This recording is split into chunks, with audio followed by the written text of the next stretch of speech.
যান্ত্রিক শহরের কোলাহল ছেড়ে যদি এক চিমটি শান্তি চান, তবে পাহাড়ই সেরা গন্তব্য। সবুজে ঘেরা পাহাড় আর মেঘের লুকোচুরি। আমি বলছি বাংলাদেশের সেই বান্দরবনের কথা। বান্দরবান মানে এক অন্যরকম ভালো লাগা। সাঙ্গু নদীর স্বচ্ছ জল থেকে নীলগিরির চূড়া, প্রতিটা পরতে পরতে যেন বিস্ময়। অনেকেই মনে করেন পাহাড় ভ্রমণ মানে অনেক খরচ, কিন্তু সঠিক পরিকল্পনা থাকলে একদম কম খরচে ঘুরে আসা সম্ভব।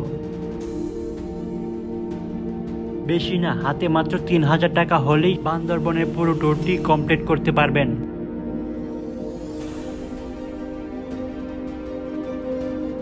ট্যুর প্ল্যান করছেন, কিন্তু কিভাবে আসবেন?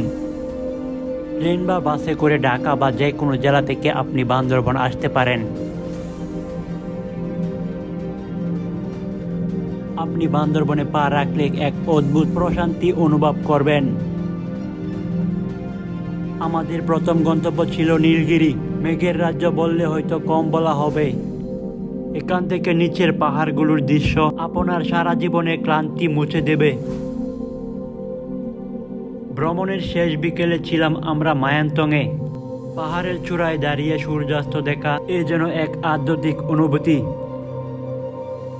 প্রকৃতি আমাদেরকে কত কিছুই দেয়, অথচ আমরা কতটুকুই বা খবর রাখি। এই পাহাড়ের মাঝে এসে আমি হারিয়ে গেলাম।